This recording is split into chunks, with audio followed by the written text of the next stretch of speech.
What's up, everybody? Justin here. The Winds of Change is the channel name. And I just got a real quick video for you. I want to share something. Let me see. Nobody's looking. Amazon told me they were sorry. Hey, and I appreciate that. So let me tell you what happened. The apology letter came through email overnight, and it was about an IP claim. So this wasn't like a personal letter from Jeff Bezos or anything like that. But here's what happened. I had an IP claim on an item that I had several listings for, and they removed the listing. It was for a sandal that had a Velcro top to it. And oops, shouldn't say Velcro. For some of you that don't know, Velcro is a trademark term. So anytime you're trying to sell something on Amazon or eBay or anywhere, you cannot use the word Velcro. The proper term is a hook and loop fastener. Okay, so I was selling these sandals. I've got about 9 or 10 listings of different sizes, and all the titles say hook and loop sandal. Okay, well, on one of the sizes, under the description somewhere, I guess it had said the word Velcro, and that's what sparked the IP claim. Now, I didn't create this listing. I listed my product on an existing listing, so I didn't put the word Velcro on there anywhere, nor did I check the entire page before I listed it. So they had sat for, I don't know, a couple weeks. They haven't sold yet, and I got this IP claim. So I emailed Amazon, hey, what's going on with this? I've got other listings, and the product descriptions don't say Velcro. What's going on? And when they marked the IP claim, it was for the whole listing, right? So it wasn't just for my listing. It was for the whole page. It was for the whole listing page. So the ASIN and everything else, when you tried to look it up, it wasn't there at all. So I emailed again after they sent me their first response, and they said, something just pretty generic, and asked me for some documentation and stuff. So it wasn't against the brand of the sandal, though. So I just emailed them back and I said, hey, there's some other listings like this. It looks like their description doesn't say Velcro.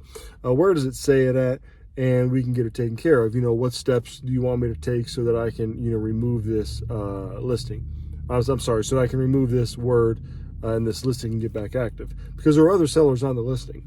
And believe it or not, Amazon actually wants people to sell on their platform. They make a lot of money like that. So they want the listings to be as accurate as possible so that they can give customers, what they're looking for, and so that they don't get in any trouble as well with allowing people to sell bootleg trademarked Velcro items or another trademark, whatever it happens to be. So I got this email.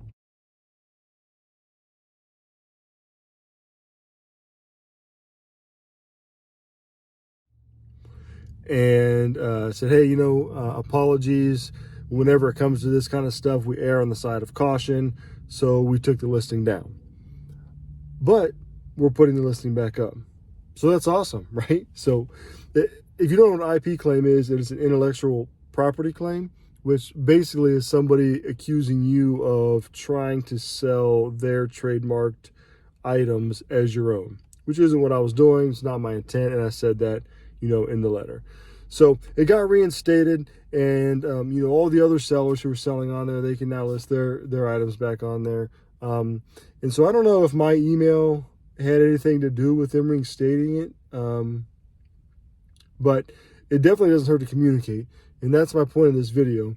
You're going to run into IP claims if you're doing any kind of selling in volume, or you could get dinged on your first item ever that you sell or that you list.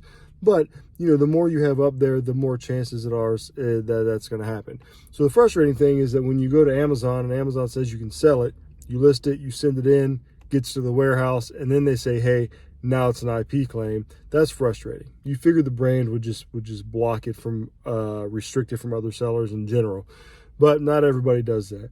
So just the takeaway here is just to communicate, right? So what you don't want to do is see an IP claim and say, oh crap, that sucks, get super scared, freak out, and then go start taking down all these listings and everything, not calling and going to the internet and asking Facebook groups and getting all the responses there, right? IP claims can shut down your account, but they don't always have to. It just depends on a case-by-case basis. So communicate with Amazon, email them, call them if you have to, ask them, see what's going on, do everything you can to apologize and make it right, okay? So if you get an IP claim, it's not the end of the world. Sometimes they clear themselves up. Sometimes you just have to communicate, and sometimes you will have to provide documentation. So you want to make sure that you have that documentation. Another tip, Velcro. I already gave you this one, but as an outro tip, don't list anything as Velcro. It is it's a brand, right? And there's a lot of these kind of things. We do it all the time. We say, hey, I need a Band-Aid. Band-Aid is a brand. It is an adhesive bandage.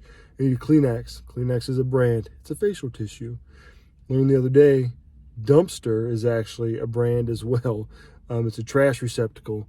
So there's some blurred lines there and some things you already think about. Most people don't know. As a matter of fact, in this particular item that I was selling, they had like, I don't know however many comments there were. There were hundreds of comments, but if you do a Control F, like search to see where the word Velcro is in this listing, like so many people said Velcro. They commented on the Velcro and that kind of stuff. So it just becomes a term that like you and I would use and that most people use, but you can't use it when you're selling. So be aware of that. Talk to Amazon if you get an IP claim. Do everything you can to not get one. But if you're blindsided by one, then make sure you communicate. And you'll be surprised. A lot of times, despite what people say, Amazon is willing to work with you, especially if you have a good selling history with them. So anyway, I just wanted to do this short video. Thanks for stopping by. Thanks for checking in. If you like the content of the channel, subscribe, leave a comment. I will get back to you, and I appreciate everybody that's subbed so far and the support that I've gotten. So give it a thumbs up, like it, subscribe, and I'll catch you all next time.